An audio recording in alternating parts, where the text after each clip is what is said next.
His ship and fellow voyagers waited at Pylos, but for a while longer Telemachus bided in Sparta, where he would fain hear from Menelaus and from Helen the tale of Troy. Many days he stayed, and on the first day Menelaus told him of Achilles, the greatest of the heroes who had fought against Troy. On another day, the lady Helen told him of Hector, the noblest of all the men who defended King Priam's city. Achilles, said King Menelaus, was sprung of a race that was favored by the immortals. Peleus, the father of Achilles, had for his friend Chiron, the wisest of the centaurs, of those immortals who are half man and half horse. Chiron it was who gave to Peleus his great spear. And when Peleus desired to wed an immortal, Zeus, the greatest of the gods, prevailed upon the nymph Thetis to marry him, although marriage with a mortal was against her will. To the wedding of Thetis and Peleus all the gods came, and for wedding gifts Zeus gave such armor as no mortal has ever before worn, armor wonderfully bright and wonderfully strong, and he gave also 2 immortal horses. Achilles was the child of Thetis and Peleus, of an immortal woman married to a mortal hero. He grew up most strong and fleet of foot. When he was grown to be a youth, he was sent to Chiron, his father's best friend, and was instructed in all the ways of war. He became the greatest of spearmen, and on the mountains with the centaur he gained in strength and in fleetness of foot. Now after he returned to his father's hall, the war against Troy began to be prepared for. Agamemnon, the king, wanted Achilles to join the host.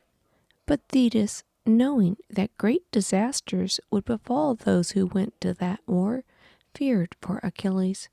She resolved to hide him so that no word from King Agamemnon might reach him. And how did the nymph Thetis hide her son? She sent him to King Lycomedes, and prayed the king to hide Achilles amongst his daughters. So the youth Achilles was dressed as a maiden, and stayed with the daughters of the king.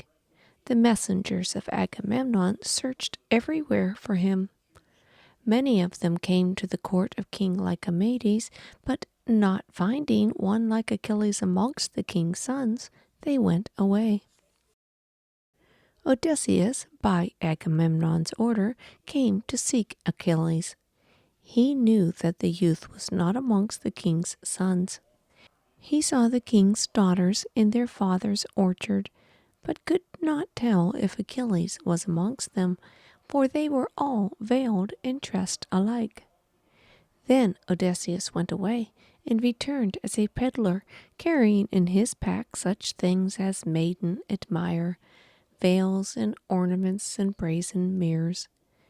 But under the veils and ornaments and mirrors, the wise Odysseus left a gleaming sword. When he came before the maidens in the king's orchard, he laid down his peddler's pack. The mirrors and veils and ornaments were taken up and examined eagerly.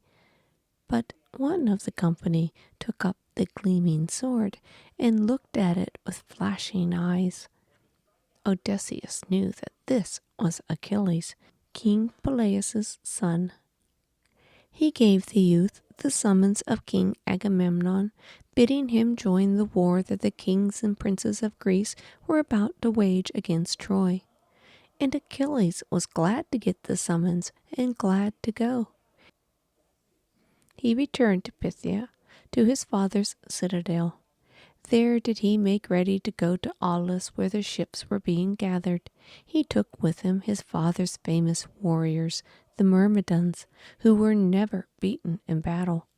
And his fathers bestowed on him the armor and the horses that had been the gifts of Zeus, 2 immortal horses, Xanthos and Peleus. But what rejoiced Achilles more than the gift of marvelous armor and immortal steeds was that his dear comrade Patroclus was to be with him as his mate in war. Patroclus had come into Phthia and into the hall of Peleus when he was a young boy. In his own country he had killed another boy by mischance over a game of dice. His father, to save him from the penalty, fled with him to King Peleus, and Achilles' father gave them refuge and took Patroclus into his own house and reared him up with his son. Later he made him to be squire to Achilles. These two grew up together and loved each other as brothers.